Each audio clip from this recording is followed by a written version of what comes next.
ক্যাম্পাসে বসে আড্ডা দিচ্ছি আমি আর আমার হারামি বন্ধুগুলো। খুব মজা করছি। এক বন্ধু বলল, মামা এইভাবে বসে থাকতে আর ভালো লাগছে না, চল এবার একটা গেম খেলি। কি গেম মামা? চল দোস্ত, গানের কলি খেলি। মামা চল। প্রথমে নাজমুল শুরু করলো, তারপর রাফির পালা। রাফি শেষ করলো, আর আমাকে গান গাইতে হবে ও দিয়ে। মাথায় তো কোনো গান আসছে না, কি করি কি যে করি কিছুই মাথায় আসছে না। কিন্তু একটা গান তো গাইতেই হবে, না হলে তো মান সম্মান থাকবে না। আমি শুরু করলাম, ও মাইয়া তুই সুন্দরী তোরে লাগছে আমার ভালো, তুই আন্ধার রাইতেই আলো, ও মাইয়া হবি আমার বউ, যা চাইবি তাই পাবি, স্লো মেকআপ পাউডার, লা লা লা লা লুলু লু, প্যা প্যা প্যা প্যা পু পু পু। ভাই গান তো শেষ করতে পারলাম না, কিন্তু আম্মার যে পরিস্থিতি তাতে করে আমার মনে হচ্ছে আমি শেষ হয়ে যাব। বুঝেন নাই? আর একটা মাইয়া এসে আমার কলার ধরেছে। উফ, লাগছে তো, ছাড়ুন আমায়। আর আপনি কে? আমাকে এইভাবে ধরছেন কেন? হ্যাঁ শুনি। উফ আম্মু বাঁচাও, তোমার ছোট পিচ্চু ছেলেকে এই মাইয়া মনে হয় আজকে মেরেই ফেলবে। আরে ওকে ওইভাবে ধরছেন কেন? সারানোকে। এইসব ছেলেদের উচিত শিক্ষা দেওয়া উচিত। কি করেছি আমি হ্যাঁ, যে এইভাবে আমাকে ধরে রেখেছেন? মনে হচ্ছে আমি চোর, আর আমি আপনার কোনো কিছু চুরি করেছি, তাই এমনভাবে ধরে রেখেছেন। কি করছো বাবু সোনা, তুমি জানো না? হাই হাই, এই মাইয়া আমারে বাবু সোনা বলে কেন? কোনো দিন তো কোনো মাইয়া ভুলেও এই কথা আমারে বললো না। খুব আনন্দ হচ্ছে, আমার লুঙ্গি ড্যান্স দিতে ইচ্ছা করছে, কিন্তু আমি সেটা না করে প্রশ্নের উত্তর দিলাম, না গো আমি কিছু জানি না। বলে দিবে কেন আমাকে এইভাবে ধরেছে? ভালোই করেছি, কোনো মেয়ে দেখলে তাকে টিস করা হয় তাই না? তোদের মতো বখাটে ছেলেদের জন্য আজ আমাদের মতো মেয়েদের কোনো নিরাপত্তা নেই। দেখুন, আপনি কিন্তু আমাকে অপমান করছেন। আপনি আমাকে বখাটে বলছেন কেন? আর আমি কি করেছি শুনি? তুই আমাকে দেখে গান গাইলি কেন? আবার বলে তোর বউ হতে। তোর মতো বখাটে ছেলের বউ আমি কোনো দিন হব না। আপনাকে বউ করছে কে? আর আমি আপনাকে দেখে গান গাইনি, বুঝেছেন? আমরা তো গানের কলি খেলছিলাম। চুপ থাক, একদম নাটক করবি না। তোদের মতো ছেলেদের আমার হাড়ে হাড়ে চেনা আছে, শালা বখাটে। ওই, আপনি আমাকে বকা দিচ্ছেন কেন? না বাবু, তোমাকে বকা দিব না, তোমাকে কিস দিব। সত্যি? তাহলে দেরি করছেন কেন? তাড়াতাড়ি দিয়ে দেন, শুভ কাজে দেরি করতে নাই। তাই না? দের করতে নাই। আসুন একটা পাপ্পি দিব আপনাকে। আমি তো খুশিতে গদগদ হয়ে গাল বাড়িয়ে দিলাম। আর তারপর কি হলো জানেন? মেয়েটা কষে আমার গালে একটা থাপ্পড় দিল। আও কি ব্যথা, আমু মরে গেলাম গো। এটা মেয়ে নাকি ডাইনি? চুপ, একদম কথা বলবি না ফাজিল ছেলে। আর যদি কোনো দিন আমাকে দেখে এইভাবে গান গাইছিস তাহলে তোর খবর আছে, এই বলে দিলাম। এই কথা বলে মেয়েটি আমায় ছেড়ে দিয়ে চলে গেল। আমি তো একদিকে বাঁচলাম, কিন্তু গাল খুব ব্যথা করছে। আর রাফি বলল, মাম্মা আরও গাইবা উল্টাপাল্টা গান, এবার বোঝা মজা। ওই আমি কি জানতাম এত কিছু হয়ে যাবে? আমার মাথায় কোনো গান আসছিল না, তাই তো গাইলাম। কে জানতো? উফ আম্মু। এখন আম্মু আম্মু করছো কেন? বউ বানাবা না মামা? বানাবো। আচ্ছা মামা, এই মেয়ের নাম কি? কোন ইয়ারে পড়ে কিছু জানিস? আমার যতদূর মনে পড়ে আমি এর আগে এই মেয়েকে কোনোদিন দেখি নাই। মামা আমিও তো দেখি নাই। মামা একটু খোঁজ নে না, কে এই গুন্ডি মাইয়া এইভাবে আমাকে মেরে চলে গেল? আমার কি কোনো দোষ ছিল? আমি তো জাস্ট গান গাইলাম, তাও নিজের মতো করে, আর তার জন্য আমাকে এত কিছু বলা? ফাজিল মাইয়া। সরি, ওটা মাইয়া না, ওটা মনে হয় মেয়েরূপী কোনো ছেলে হবে। যদি তাই না হতো তাহলে আমাকে এত জোরে মারতে পারতো। বাহ বাহ, খুব শক্তি। আমি তো ভয় পেয়ে গেছিলাম, না জানি আরও কত কিছু করে, কিন্তু ভাগ্য ভালো, অল্পতেই সব মিটে গেল। তখন নাজমুল বলল, বেটা, মেয়ে মানুষ যখন কথা বলে তখন চুপ করে থাকবি। দেখবি এর কারণে তুইও ভালো আছিস আর মেয়েটাও কিছু বলতে পারবে না। মেয়ের সাথে যত কথা বলবি তত তোর বিপদ। সো আমার মতো চুপ থাকবি। আরে তুই চুপ থাক শালা, গ্রেট লুচ্চা। প্লিজ লুচ্চা ভাই আমার, আমাকে একটু এই মেয়ের সম্পর্কে সব কিছু বিস্তারিত এনে দে। আমি তো এই মেয়েকে দেখে নিবই নিব, আমাকে এইভাবে চর মারা। এখন বাঘ খেপেছে। যখন মেয়েটা কথা বললো তখন তো একটাও কথা বলার সাহস ছিল না, ভয়ে তো চুপসে গেছিলে, আর এখন আসছো এত কথা বলতে। দেখ, আমি মেয়েদের সম্মান করি বলে কিছু বলি নাই। আসছে আমার সম্মানের গুরু, উনি নাকি সবাইকে সম্মান দিয়ে চলে। এইসবের মধ্যে ক্লাসের বেল বেজে গেল, আমরা সবাই ক্লাসে গেলাম। কিছুক্ষণ পর ম্যাম আসলো। এই ম্যামকে সবাই খুব ভালোবাসে, আর ম্যামও সবার সাথে খুব ফ্রি। তাই কারো কোনো প্রবলেম হলে ম্যামকে বলে আর ম্যাম সেটা সমাধান করে দেয়। এই ম্যামের জন্য অনেক ছেলে আজ তার প্রিয় সঙ্গীকে নিজের করে পেয়েছে। মানে যখন কোনো ছেলের কোনো মেয়েকে পছন্দ হতো কিন্তু মেয়েটিকে বলতে পারতো না, তখন ম্যামকে বলতো আর ম্যাম মেয়েটিকে বলতো, আর যেভাবে পারুক না কেন মেয়েটিকে রাজি করাতো। আর এই জন্য এই ম্যামকে সবাই এত ভালোবাসে। ম্যাম আমাকেও অনেক ভালোবাসে, বলতে গেলে ক্লাসের সবার থেকে একটু বেশি ভালোবাসে আমাকে। ম্যাম আমাকে তার নিজের ছেলের মতো দেখে আর আমিও ম্যামকে অনেক সম্মান করি। ম্যাম ক্লাসে এসে বলল, good morning student. Good morning ma'am. সবাই কেমন আছো? জি সবাই ভালো, আপনি? আমরা ক্যাম্পাসের ভিতরে গিয়ে দেখি নুসরাত একটা গাছের নিচে মাথা নিচু করে বসে আছে। খুব খারাপ লাগলো, মনে হয় একটু বেশি করে ফেলেছি, তাই নুসরাতের কাছে গেলাম। তখন নাজমুল বলল, মনে হয় মেয়েটা অনেক কষ্ট পেয়েছে রে, যা মামুন মাপ চেয়ে নে। হ্যাঁ তাই করি, মেয়েটা সত্যি মনে হয় কষ্ট পেয়েছে। আমি নুসরাতের কাছে চলে গেলাম। এই শোনো। নিশ্চুপ, কোনো কথা নেই, নুসরাতের মাথা নিচের দিকে করে রেখেছে। এই শোনো কি হয়েছে তখন? নুসরাত আমার দিকে তাকালো। আরে এ কি, মেয়েটা কাঁদছে কেন? এই তুমি কাঁদছো কেন? ইচ্ছা হয়েছে তাই কাচ্ছি। তোর কোনো সমস্যা আছে? এই তুমি আমার সাথে এমনভাবে কথা বলছো কেন? আমি কি কোনো দোষ করেছি? না, তুই কোনো দোষ করতে যাবি কেন? দোষ তো করেছি আমি তো চরিত্রহীন একটা মেয়ে। তুমি এইভাবে বলছো কেন শুনি? আমি তো তখন মজা করেছি তোমার সাথে। ভালো করেছিস। আমি আর কিছু না ভেবে নুসরাতের পাশে বসে পড়লাম। এ কি, তুই আমার সাথে এইভাবে বসছিস কেন? প্লিজ তুমি আমাকে মাফ করে দাও। আমরা তো একটু মজা করতে চেয়েছিলাম, কিন্তু বিশ্বাস করো আমি জানতাম না তুমি এতটা কষ্ট পাবে। আমাকে মাফ করে দাও প্লিজ। না, তোর কোনো মাফ নেই। প্লিজ আমাকে মাফ করে দাও না। আমি তো একটা পিচ্চু ছেলে, বলো কেউ যদি এই পিচ্চুর উপর রাগ করে থাকে, পিচ্চুর কষ্ট হয় তো। প্লিজ মাফ করো আমায়। আইসে আমার পিচ্চু। আচ্ছা পিচ্চু, তুই কি ফিডার খাস? হ্যাঁ খাই তো। নুসরাত এরপর আমার কথা শুনে হেসে দিল আর বলল, এই ছেলে বলে কি, সে নাকি পিচ্চু, আবার এই বয়সেও নাকি ফিডার খায়। হা, পিচ্চু হলেও খুব পাজি, খুব দুষ্টু। যেমন রাগাতে পারে তেমন রাগ ভাঙাতেও পারে। এইবার এই পিচ্চুকে মাফ করে দেওয়া যায় না? হ্যাঁ যায়, তবে একটা শর্ত আছে। তোমার সব শর্তে আমি রাজি। কি শর্ত বলো? আমার না কোনো বেস্ট ফ্রেন্ড নাই, তুমি আমার বেস্ট ফ্রেন্ড হবা। কিন্তু আমার তো মেয়েদের সাথে মিশতে কেমন জানি লাগে, আমি পারবো না। তাহলে তোমাকে মাফও করব না।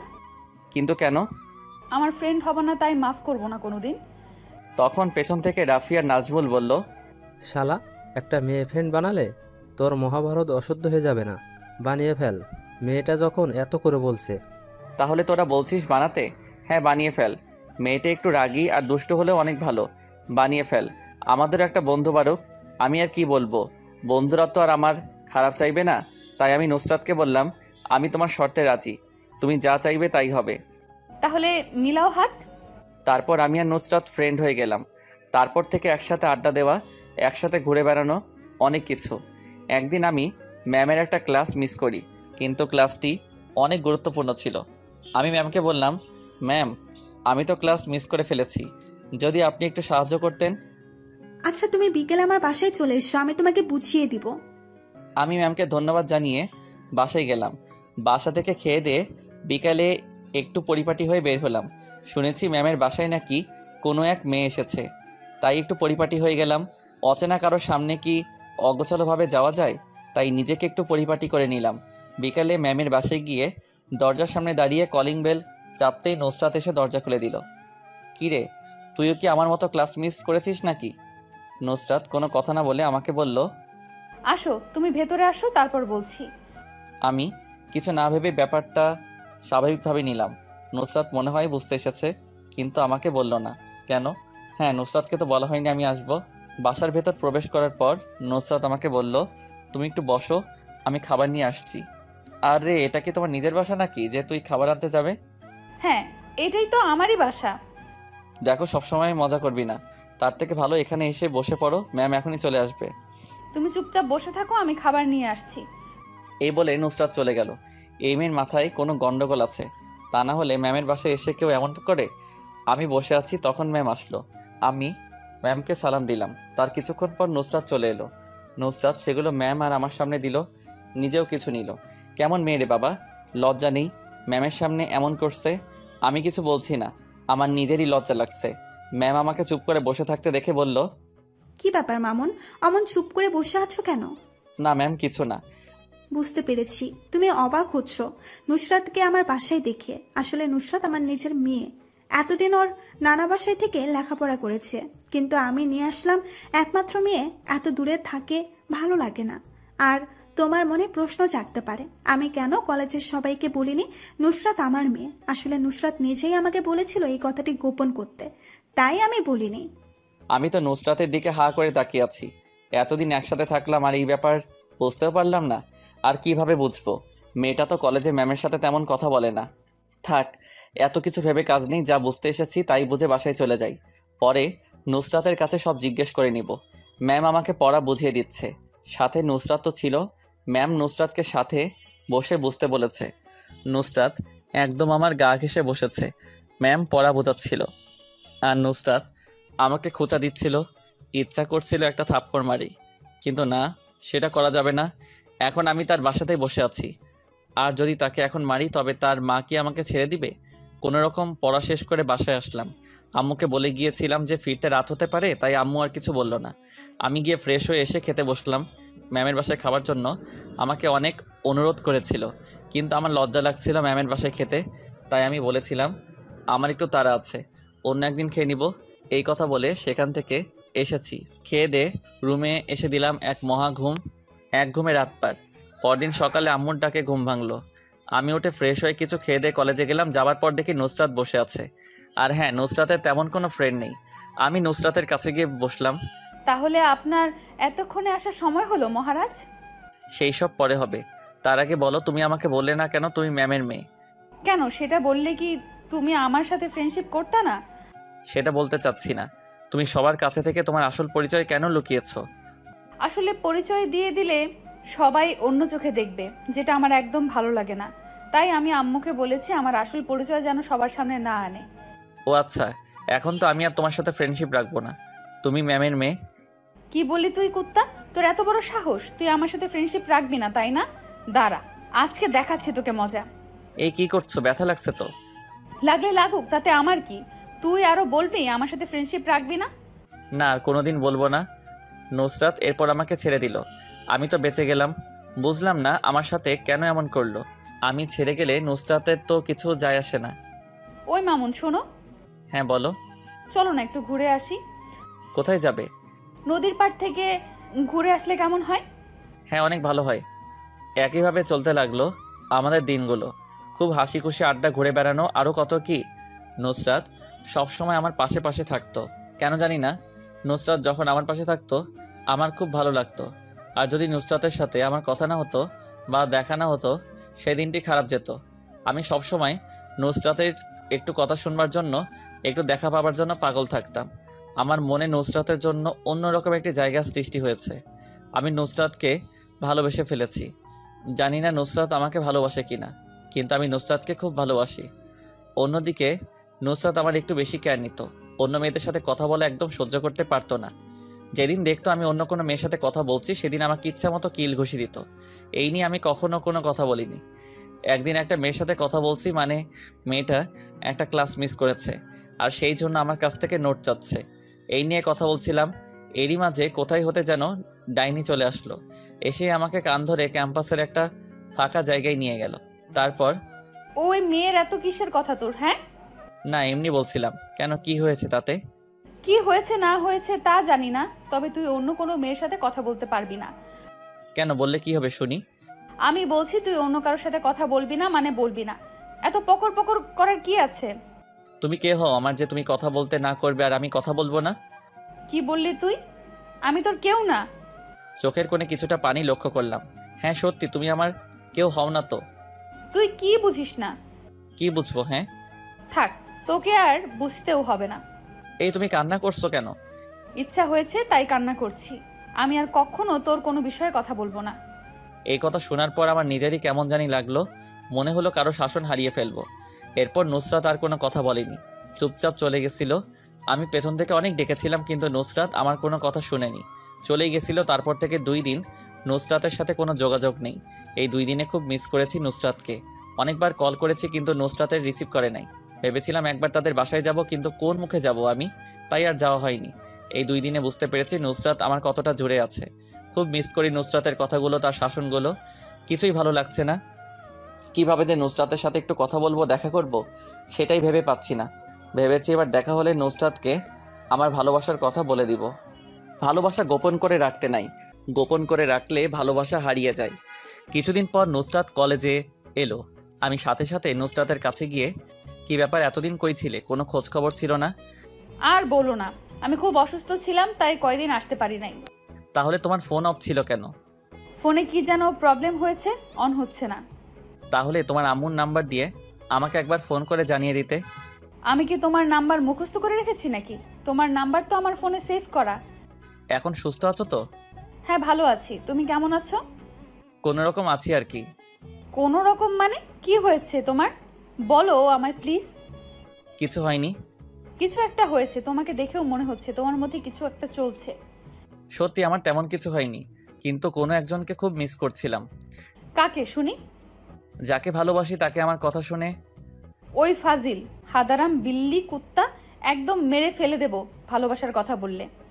কেন শুনি? কারণ আছে, তুই তো পিচ্ছু, তাই তুই জানিস না। আগে বড় হবি, তারপর বলবো। আমি বড় হয়ে গেছি, এখন বলো প্লিজ। না, বলবো না। আচ্ছা, না বললে আমি কিছু কথা বলতে চাই। জানি না তুমি কথাগুলো কিভাবে নিবে, কিন্তু কথাগুলো বলা দরকার, তাই বলবো। হ্যাঁ বল, কি বলবি? তবে যদি অন্য কোনো মেয়েকে নিয়ে কোনো কথা বলিস তবে তোর খবর আছে, এই বলে দিলাম। আমি ভালোবাসি। কাকে? যে আমার সাথে কথা বলছে তাকে। আমি ছাড়া তো এখন আর অন্য কেউ কথা বলছে না। আমি অন্য কারো কথা বলছি না, আমি তোমাকে ভালোবাসি, অনেক বেশি ভালোবাসি। কি বললি তুই? তুই আমার সাথে এমনটা করতে পারলি? কি করেছি তোর সাথে? হ্যাঁ, তুই আমাকে ভুলে যা, আমি তোকে ভালোবাসতে পারবো না। কিন্তু আমি তো তোকে খুব বেশি ভালোবাসি রে। খুব একা লাগে, তোকে ছাড়া থাকবো কিভাবে? আমি সেটা জানি না, ভালোবাসতে পারবো না আমি। তাহলে তুই আমাকে ভালোবাসবি না? না। এরপর আমি মাথা নিচু করে চলে যেতে লাগলাম। কিভাবে দাঁড়াবো নুসরাতের সামনে, তাই মাথা নিচু করে চলে যাচ্ছি। পেছন থেকে কে যেন হাত টেনে ধরেছে। তাকিয়ে দেখি নুসরাত আমার হাত ধরে রেখেছে। কি ব্যাপার, আমার হাত ধরেছিস কেন? তুই গাধা, তাই তুই বুঝবি না। কিন্তু আমি এখন কিছু একটা চাই, বল দিবি? হ্যাঁ বল, কি চাস?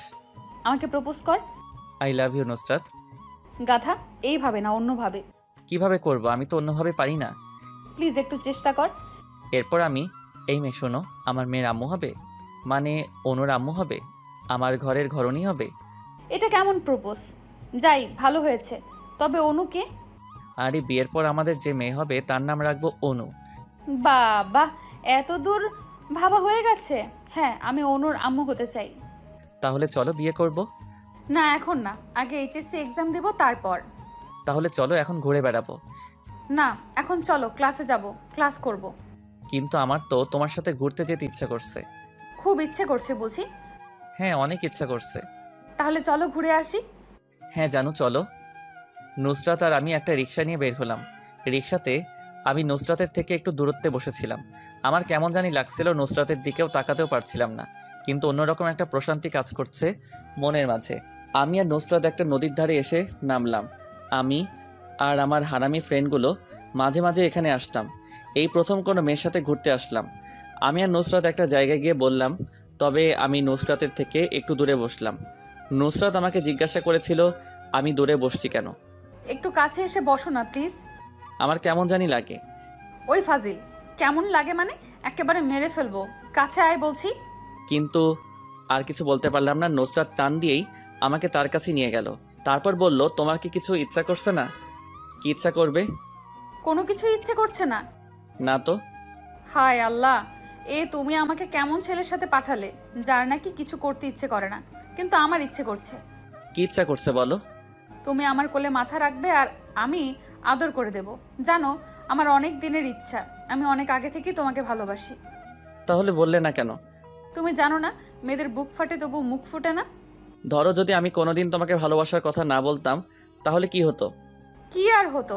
আমি তোমার আব্বু আম্মুর কাছে গিয়ে বলতাম আপনার ছেলে আমাকে ভালোবাসে, কিন্তু আপনাদের ভয়ে আমাকে বিয়ে করছে না, আর যদি মামুন আমাকে বিয়ে না করে আমি মরে যাব, এই কথা বলতাম। বাবারে, এই মেয়ে তো বেশ চঞ্চল। যদি আমি রাজি না থাকতাম তাহলে কি হতো? তুই রাজি না থাকলে তোকে জোর করে ধরে বিয়ে করতাম। তুই শুধু আমার আর আমি তোর, অন্য কারো দিকে নজর দিবি তো তোর খবর আছে। কি করবা গো অন্য কারো দিকে নজর দিলে?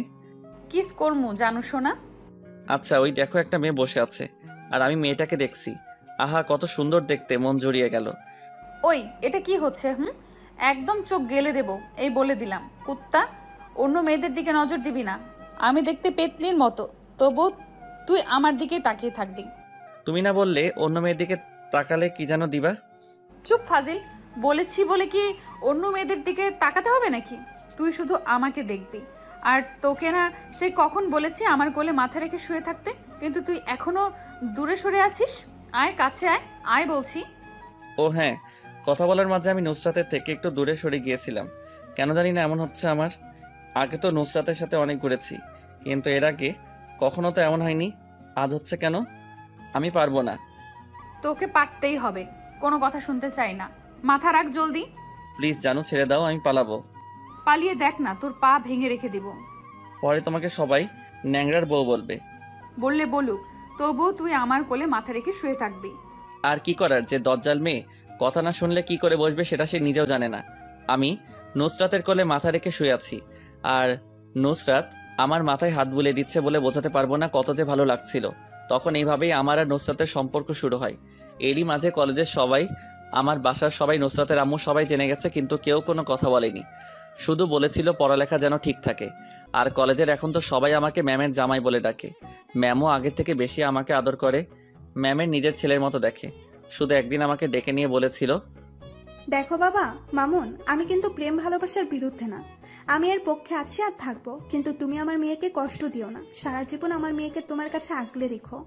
ম্যাম আপনি কোনো চিন্তা করবেন না, নুসরাত কোনো দিন আমার কাছ থেকে কষ্ট পাবে না। তখন ম্যাম বলেছিল, তুমি আর আমাকে ম্যাম বলে ডেকো না, আম্মু বলবে এখন থেকে। আহা দুনিয়া সব আব্বু আম্মু যদি এমন হতো তবে কতই না ভালো হতো। আমি বললাম আচ্ছা, এখন থেকে আম্মু বলেই ডাকবো। ম্যাম সেদিন অনেক খুশি হয়েছিল। আর আমি আর নুসরাত তো এখন একে অপরকে ছাড়া থাকতেই পারি না। আমি দিনে দিনে নুসরাতকে অনেক ভালোবেসে ফেলি। এক কথায় নুসরাতকে ছাড়া থাকা অসম্ভব। আমাদের রিলেশনে 3 মাস হয়ে গেছে। এরই মাঝে নুসরাতকে নিজের থেকেও বেশি ভালোবেসে ফেলেছি। কিন্তু হঠাৎ একদিন নুসরাত আমাকে ফোন করে আমাকে দেখা করতে বলে, কি যেন সারপ্রাইজ দিবে। আমি সাথে সাথে চলে গেলাম। নুসরাত আগে চলে এসেছিল। আমি গিয়ে বললাম, হ্যাঁ বলো, কি সারপ্রাইজ দিবে? আমি তোমার সাথে আর রিলেশন রাখতে পারছি না। দেখো এখন মজা করার সময় না, মজা পরে, আগে বলো কি সারপ্রাইজ। কোনো সারপ্রাইজ নয়, আমি সত্যি বলছি, আমি রিলেশন রাখতে পারবো না। আবার মজা? ওই আমি তোর মতন ছেলের সাথে তো এতদিন মজা করেছি, তখন সেটা তুই সত্যি ভাবলি, আর এখন সত্যি বলছি তুই সেটাকে মজা কেন ভাবছিস? তুই কি করে ভাবলি আমি তোর মতন ছেলেকে ভালোবাসবো? মানে কি বলছে এইসব? সুজা, তোর মনে আছে তুই আমাকে চরিত্রহীন বলেছিলি? জানিস কথাটি শোনার পর অনেক কষ্ট হয়েছিল। আর সেদিন আমি প্রতিজ্ঞা করেছিলাম আমি তোর উপর তার প্রতিশোধ নিবই নিব। আর সেই সুযোগ পেলাম তোর ভালোবাসায়, আমি তোর সাথে একটু নাটক করলাম। এই তুমি এইসব আবল তাবল কি বলছো? প্লিজ তুমি আমার সাথে এমন করো না। আমি সত্যি তোমাকে অনেক ভালোবাসি। তোমাকে ছাড়া আমি বাঁচতে পারবো না। খুব ভালোবেসে ফেলেছি তোমায়। বাঁচতে না পারলে মরে জানা। শোন, তোকে একটা শিক্ষা দেওয়া উচিত ছিল, আর সেটা আমি দিতে পেরেছি। এর থেকে বড় শিক্ষা তোকে দিতে চাই না। দয়া করে তুই আর কোনো দিন আমাকে বিরক্ত করবি না, এই বলে দিলাম। খুব কষ্ট হচ্ছিল। নুসরাতের কথাগুলো শুনে কান্না চলে আসছিল। কোনো রকম চোখের পানিগুলো আটকে রেখেছিলাম। আমি বললাম, হ্যাঁ আচ্ছা, আর কোনোদিন তোমায় বিরক্ত করব না। ভালো থেকো, খুব বেশি ভালো থাকো। তো তুই কি ভাবছিস আমি তোকে ছাড়া খারাপ থাকবো? যত সব। এই কথা বলে নুসরাত চলে গেল, আর আমি সেখানে দাঁড়িয়েছিলাম। কেন এত ভালোবাসতে গেলাম, খুব কষ্ট হচ্ছে। না, দাঁড়িয়ে থাকলে চলবে না। আমি সেখান থেকে সোজা মেইন রাস্তায় চলে আসলাম। আনমনে হাঁটছি আর নুসরাতের কথাগুলো ভাবছি। হঠাৎ করে কে যেন আমাকে টান মেরে রাস্তার একদম কিনারে নিয়ে গেল, আর জড়িয়ে ধরে বলতে শুরু করলো, এই তুমি কি করতে যাচ্ছিলে? আর একটু হলে তো, বলেই কান্না শুরু করে দিল। আমি তো অবাক, নুসরাত আমাকে জড়িয়ে ধরে আছে। আর আমি হাঁটতে হাঁটতে কখন যে রাস্তার মাঝখানে চলে গেছিলাম সেটা আমি নিজেও বুঝতে পারি নাই। তবে নুসরাত আসলো কোথা থেকে? নুসরাত না চলে গেছিল, তাহলে আবার কোথা থেকে উদয় হলো? নুসরাত তো আমাকে জড়িয়ে ধরে কান্না করেই যাচ্ছে। কি হলো? আমাকে এইভাবে জড়িয়ে ধরে আছেন কেন? তোকে জড়িয়ে ধরবো না তো অন্য কাউকে ধরবো নাকি? সেটা আপনি ভালো জানেন, আমি কি করে বলবো? তুমি কি করতে গেছিলা? হ্যাঁ, আরেকটু হলেই তো। বলে কান্না শুরু করে দিল। যা হবার হতো। আর আপনি তো চেয়েছিলেন আমি মরে যাই, তাহলে বাঁচালেন কেন? আমি কখন চেয়েছি? আমি যখন বললাম আপনাকে ছাড়া আমি বাঁচবো না, তখন আপনি কি বলেছিলেন মনে নাই? আপনি না বলেছিলেন আমি মরে গেলেও আপনার কিছু যায় আসে না। তাহলে আমাকে এখন এইভাবে বাঁচালেন যে? আমার যা হবার হতো তাতে আমার কোনো আক্ষেপ ছিল না। আক্ষেপ হচ্ছে আমি একজন ভুল মানুষকে ভালোবাসলাম, যে কিনা এতদিন ধরে শুধু নাটক করেই গেছে, আর আমি সেটাকে সত্যি ভেবে নিলাম। আসলে আমি কত বোকা, তাই না? আমাকে এইভাবে জড়িয়ে ধরে না থেকে ছেড়ে দিন। আপনি আমাকে জড়িয়ে ধরে আসেন সেটা ভাবলেও আমার কষ্ট হচ্ছে। প্লিজ ছেড়ে দিন। আমি বাসায় চলে যাব, ভালো লাগছে না কিছু। ছাড়ুন আমায়। না, ছাড়বো না। এইভাবে সারা জীবন ধরে রাখবো, আগলে রাখবো, কখনো হারাতে দেবো না। আবার কোন নাটক শুরু করলেন? দেখুন, এমনিতেই যে নাটক, ফ্রিতে অনেক নাটক দেখিয়েছেন, আর দেখতে চাই না। একটু আগে যে কথাগুলো বললেন আমি কোনোদিন ভাবতেও পারি নাই আপনি ওই কথাগুলো বলতে পারবেন। দেখুন, রাস্তায় অনেক মানুষ আমাদের দিকে তাকিয়ে আছে। দয়া করে এইবার আমাকে ছেড়ে দিন। উফ, আমার ভালো লাগছে না। আসলে খুব কষ্ট হচ্ছিল। কেন হবে না? একটু আগে কি কথা বলছিল আর এখন কি কথা বলছে। নুসরাত এমনভাবে জড়িয়ে ধরে আছে আমি কিছুতেই ছাড়াতে পারছি না। মেয়েটা এত শক্তি পায় কোথা থেকে? বাবারে কি শক্তি! আমি কিছুতেই পেরে উঠছি না, খুব ব্যথা লাগছে। যেমনভাবে ধরে আছে আমি কি করব? তখন আমি বললাম আমার খুব পেয়েছে, ছাড়ুন আমায়। কি পেয়েছে? খুব চাপ পেয়েছে, এখন না ছাড়লে জামা কাপড় নষ্ট হয়ে যাবে। হলে হোক, তাতে আমার কি? আমি ছাড়ছি না। জামা কাপড় নষ্ট করলে করো। প্লিজ ছাড়ুন আমায়, আমি চাপমুক্ত হয়ে আছি। তারপর আবার না হয় আমাকে ধরবেন এইভাবে, কেমন? সত্যি আবার জড়িয়ে ধরতে দিবা তো? হ্যাঁ দিব, আপনি যা চাইবেন তাই করব, কিন্তু এইবার ছাড়ুন, নষ্ট করে ফেললাম। এরপর নুসরাত আমাকে ছেড়ে দিল আর আমাকে পাইকে আমি এক দৌড়ে দৌড়াতে দৌড়াতে বলতেছিলাম আমি আর আপনার নতুন কোনো নাটক দেখতে চাই না। আমি এখন বাসায় যাব, আপনি ভালো থাকবেন। আর আমাকে বাঁচানোর জন্য ধন্যবাদ। নুসরাত কিছুক্ষণ আমার পেছন পেছন আসছিল, কিন্তু আমার সাথে দৌড়ে পেরে ওঠে নাই। আমি আমার মতো করে দৌড়াচ্ছি। নুসরাত ডাকছে, প্লিজ বাবু সোনা, প্লিজ লক্ষ্মীটি, দাঁড়াও, আমি যাব তোমার বাসায়। প্লিজ বাবু, ওই অনুরাব্বু দাঁড়াও। আহা কি মধুর ডাক, কিন্তু আমি তো থামবো না। কত কথা শুনাইলো না, কারণ তো জিজ্ঞেস করলাম না এত কথা কেন শুনাইছিল।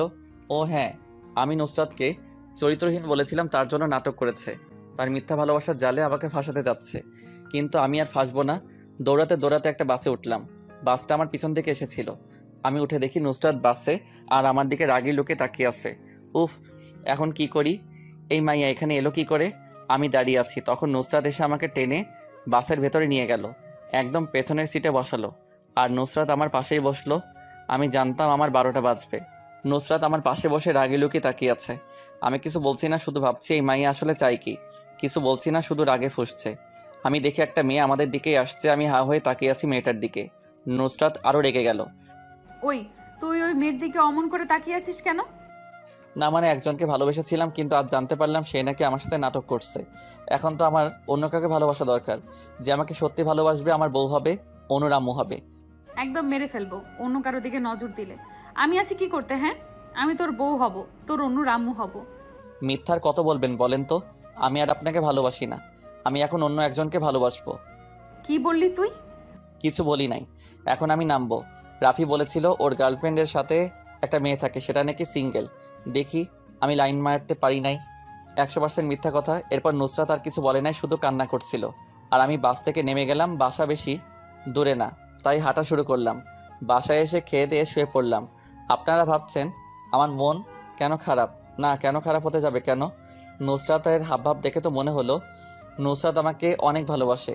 অন্য কোনো মেয়ের কথা শুনতেই পারে না, শুনলেই কান্না, রেগে যায়, কান্না করে। তাই আমি আর সেই বিষয় নিয়ে ভাবছি না। রাতে খেয়ে দিয়ে শুয়ে আছি, তখন নুসরাত কল দিল। আমি সাথে সাথে ধরলাম, আর একটা মতলব ছিল তাই আমি ধরেই বলতে শুরু করলাম, কি ব্যাপার নীলা? এতক্ষণ পর মনে পড়লো? তুমি না তখন আমার সাথে কথা না বললে তোমার নাকি কিছু ভালো লাগে না, তাহলে এতক্ষণ পর কেন ফোন দিলা? নীলা সোনা বাবু আমার, কাল তোমাকে নিয়ে ঘুরতে যাব, একটু তাড়াতাড়ি রেডি হয়ে থাকবা। ওপাশ থেকে কিছুটা হালকা কান্নার শব্দ শোনা যাচ্ছিল। তারপর বলল, আমি নীলা না, আমি নুসরাত। আর ওই নীলা কে শুনি? সেটা আপনার না জানলেও চলবে। কল কাটুন। ইস, আমার জানোটা মনে হয় রাগ করবে ফোন ওয়েটিং পেলে। এই বলে কল কেটে দিলাম। এখন কি করব? আমি জানি নুসরাত আবার কল দিবে, তাই বুদ্ধি করে কাস্টমার কেয়ারে কল দিলাম। একটু টাইম পাস করি। ভাগ্য ভালো ছিল, একটা মেয়ে বলল কিভাবে সাহায্য করতে পারি। আচ্ছা, ব্যালেন্স চেক করে কিভাবে? মেয়েটি বলল। এমবি চেক করে কিভাবে? মেয়েটি বলল। আমি এইটা ওইটা জিজ্ঞেস করে 20 মিনিট পার করলাম। এতক্ষণে অনেকবার নুসরাত কল করেছে, মেসেজ দিয়েছে। মেসেজটা এমন ছিল, ওই দেখ, নীলার সাথে বেশি কথা বলবি না। আমি তোর বউ হব, আর কাল আমি তোর সাথে ঘুরতে বের হব। যদি অন্য কারোর সাথে ঘুরতে বের হস, খবর আছে। নুসরাত আবার কল দিল। আমি রিসিভ করলাম। নুসরাত বলল, দেখ, একদম ওই মাইয়ার সাথে ঘুরতে বের হবি না। আমি বের হব তোর সাথে। তোরে সাথে কে নিবে? আমি তো ওই মেয়ের সাথে বের হব। আমি কিচ্ছু পারি আর না পারি, তোরে কালকের মধ্যে কিভাবে বিয়ে করা যায় সেটা ভালোই জানি। পারলে বিয়ে করে দেখা। আচ্ছা চান্দু, কালকে তোর বিয়ে আমার সাথে, দেখে নিস। আচ্ছা দেখা যাবে কি করতে পারো, এখন আমাকে ঘুমাতে দে। এই বলে ফোন কেটে অফ করে দিলাম। মাথা গরম করে দিচ্ছে। বিয়ে কি মুখের কথা নাকি যে বলবে আর আমি বিয়ে করব সকালবেলা? আমি উঠে ফ্রেশ হয়ে নিচে গেলাম, খেয়ে দিয়ে আবার রুমে আসলাম। আজ কলেজে যাব না, ঘুরতে বের হয়েছি। বিকেল আব্বু ফোন করে বলে তাড়াতাড়ি বাসায় আসতে। আমি বাসায় এসে দেখি সবাই নতুন জামা কাপড় পরেছে। আব্বু আমাকে বলল, মামুন, যাও তোমার রুমে, দেখো নতুন পাঞ্জাবি পায়জামা আছে, সেগুলো পরে নাও। কেন আব্বু, এগুলো পরে কি হবে? এত কথা বলার কি আছে, যেটা বলছি সেটা কর। আমি চুপচাপ পাঞ্জাবি পাজামা পরে আবার নিচে এলাম। এবার চলো। আমি আব্বু আম্মু ভাইয়া ভাবি সবাই বের হলাম। বাহ, গাড়ি দাঁড়িয়ে আছে, সবাই মিলে যাচ্ছি। কিন্তু এ কি, ম্যামের বাসার সামনে এলাম কেন? আম্মু আমরা এখানে এলাম কেন? চুপ করে থাক, এত কিছু জানার তোর দরকার নাই। আমি তাদের সাথে চুপচাপ ভেতরে গেলাম। গিয়ে দেখি বাসায় অনেক লোকজন, আর দেখি নুসরাত বউ সেজে বসে আছে। আমাদের দেখে ম্যাম বলল, আপনারা এসেছেন? আমরা সেই কখন থেকে বসে আছি, আসুন এইবার শুভ কাজটা সেরে ফেলি। আব্বু বলল, মামুন যাও, নুসরাত মামুনির পাশে গিয়ে বসো। কেন আব্বু, ওই ডাইনির পাশে কেন বসবো? ওই বৌমাকে ডাইনি বলবি না। ওই নুসরাত তোমার বৌমা হলো কিভাবে? হয় নাই, হবে। তারপর সবাই এক প্রকার জোর করেই নুসরাতের সাথে আমার বিয়ে দিয়ে দিল। উফ কি মাইয়া, আমার ঘাড়ে চাপাই দিল। আর বেশি বলবো না, বাসর ঘরের কথা বলি। আমি বাসর ঘরে প্রবেশ করে দেখি নুসরাত বসে আছে। নুসরাত আমাকে দেখে আমার কাছে এসে সালাম করলো। আমি বললাম, এইসবের মানে কি? এইভাবে কেউ বিয়ে করে? আমি করি। তাহলে সেদিন যে বললা তুমি আমাকে ছেড়ে চলে যাবা? আমি তোমাকে বলেছিলাম না একটা সারপ্রাইজ আছে? হ্যাঁ বলেছিলি। আসলে আমি তোমাকে আমাদের বিয়ের বিষয়ে বলতে চেয়েছিলাম। কেন, এত তাড়াতাড়ি বিয়ে করার কি ছিল? আমার না তোমাকে ছাড়া একদম ভালো লাগতো না। আমি আম্মুকে বিয়ের কথা বলতেই আম্মু বলেছিল যদি তুমি রাজি থাকো তাহলে বিয়েতে আম্মুর কোনো আপত্তি নেই। তাই বলেছিলাম তোমাকে দেখা করতে। আর তার আগেই ভাবলাম একটু মজা করি, কিন্তু সেটা যে এত বাড়াবাড়ি হয়ে যাবে আমি ভাবতে পারি নাই। আমি তোমার কাছ থেকে চলে আসছিলাম এটা দেখতে যে তুমি কি করো। তা দেখি বেচারা কষ্টে মাথা নিচু করে যে আমার সামনে দিয়ে হেঁটে গেল, আর আমার দিকে একবারও তাকালো না। তারপর দেখি হাঁটতে হাঁটতে কানার মতো রাস্তার মাঝখানে চলে গেল। যদি আমি না থাকতাম আর যদি একটা কিছু হয়ে যেত? ভালো হতো, তোমাকে আর বিরক্ত করতাম না। চুপ ফাজিল, আমি চাই সারা জীবন এই পাগলটা আমাকে বিরক্ত করুক আর আমি তাকে। জানো সেদিন আমার কত কষ্ট হয়েছিল? আমি সরি, আসো আদর করে দিই। এই বলে আমাকে জড়িয়ে ধরলো। আমিও ধরলাম। তারপর বললাম, আব্বু আম্মু আমার বিয়ে দিতে এত উঠে পড়ে লাগছিল কেন? আমি কান্না করতে করতে বলেছিলাম যদি তোমাকে আমার সাথে বিয়ে না দেয় তাহলে আমি মরে যাব। আর আম্মু অনেক করে বলাতে তারা রাজি হয়। এখন আমার নীলার কি হবে? ওই একদম অন্য মেয়ের নাম নিবি না, এই বলে দিলাম। নীলে কি হবে? তা জানি না, তুই শুধু আমার, শুধুই আমার। না, আমি নীলার নুসরাত। তারপর আমাকে বিছানার উপর নিয়ে ফেলে দিল আর আমার বুকের উপর বসে, ওই তুই কার? নীলার। আবার বল। আমি তো অনুরাম্মু, যে হবে তার। তাহলে আমি হব আর তুই আমার। এই বলে নুসরাত আমার একদম কাছে চলে এলো। আমি আর বলতে পারবো না, লজ্জা করে বলতে। ইতিহাস তো তাই বললাম না। বিয়ে করে নেন আর বাসর রাতে ইতিহাস তৈরি করুন। সমাপ্ত।